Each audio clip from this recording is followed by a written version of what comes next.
sesuai dengan tujuan dan fungsinya. Menurut sebuah laporan, terowongan tersebut masuk ke dalam tanah sekitar 12 meter atau lebih. Setelahnya, lubang tersebut akan membawa pasukan Hamas ke bidang datar yang dilapisi beton.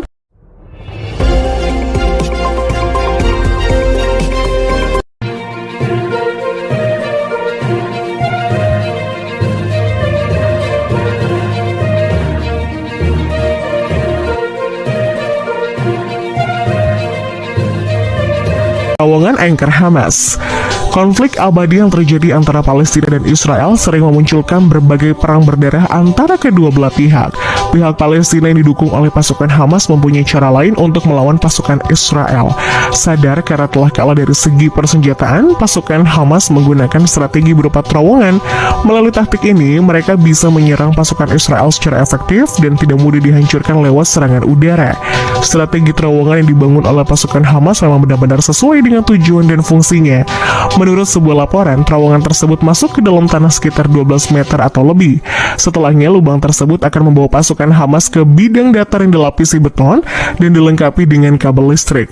Karena sebagian besar lebar lubang terowongan hanya sekitar 1 meter dengan setinggi 2,5 meter, jelas mustahil untuk dimasuki tentara dengan persenjataan berat. Dengan terowongan ini, pasukan Hamas dengan leluasa menargetkan pasukan Israel yang kebetulan berada di dekat mereka.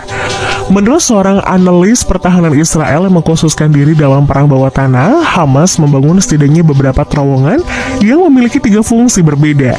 Pertama adalah jalur yang digunakan untuk keperluan penyelundupan di perbatasan antara Gaza dan Mesir.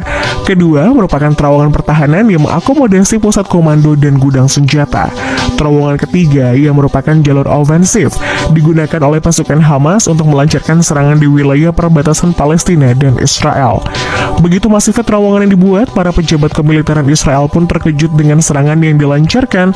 Selain itu, tentara Israel juga berpotensi jadi korban dengan mudah jika nekat masuk ke dalam terowongan karena setiap cabangnya memiliki jebakan yang sangat berbahaya. Sejauh ini, tidak mudah bagi pasukan Israel untuk bisa menemukan keberadaan terowongan milik Hamas tersebut. Selain itu, penggarapan terowongan itu pun termasuk sangat hati-hati karena selama ini tidak menimbulkan kecurigaan dari pihak Israel. Sejauh ini, upaya untuk menghancurkan terowongan tersebut sangat berisiko besar bagi para tentara Israel. Tahun 2012 lalu, militer Israel sejatinya telah berhasil mengetahui letak keberadaan dari terowongan tersebut. Meski begitu, mereka memilih diam dan menunggu saat yang tepat untuk bertindak. Bahkan saat militer Israel melancarkan operasi bersandi pilar pertahanan di Gaza, komandan tertinggi mereka tidak bisa berbuat banyak. Bagi para pasukan Israel, pihaknya merasa berat untuk menghancurkan terowongan tersebut karena berbagai alasan. Untuk itu, mereka lebih memilih memanfaatkan jalur gencatan senjata yang dipandang sebagai proses demilitarisasi Hamas dan juga kelompok militan lainnya di Gaza. Selama tahun 2018, militer Israel mengklaim telah berhasil menghancurkan 15 terowongan milik Hamas. Meski telah berhasil ditemukan dan dihancurkan oleh pihak Israel, bukan perkara yang mudah bagi pasukan negeri Zionis untuk menghentikan serangan militer yang datang dari pihak Hamas. Pasalnya, kesempatan yang akan dimanfaatkan oleh mereka untuk kembali menggali dan menggunakan terowongan tersebut sebagai taktik untuk menggempur negara dengan pasukan Israel. Milisi Hizbullah. Sejauh ini, sepak terjang dari para milisi-milisi yang menjadi musuh bebuyutan Israel ternyata mendapatkan perhitungan tersendiri.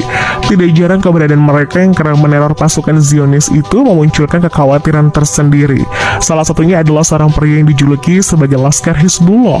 Milisi asal Lebanon satu ini sangat ditakuti oleh pihak Israel karena memiliki gudang dengan puluhan ribu rudal yang sewaktu-waktu dapat membombardir Israel. Oleh PBB sendiri, milisi Hizbullah dinilai sangat membahayakan dan dianggap telah melanggar resolusi PBB nomor 1701. Selain itu, menurut Duta Besar Israel yang ada di PBB, hal ini terjadi karena milisi tersebut menyimpan 50.000 rudal mematikan dan dianggap melebihi kekuatan NATO. Oleh karena itu, Israel menyerukan agar Dewan Keamanan PBB melakukan embargo dan memasukkan milisi Hizbullah ke dalam daftar teroris global atau dunia.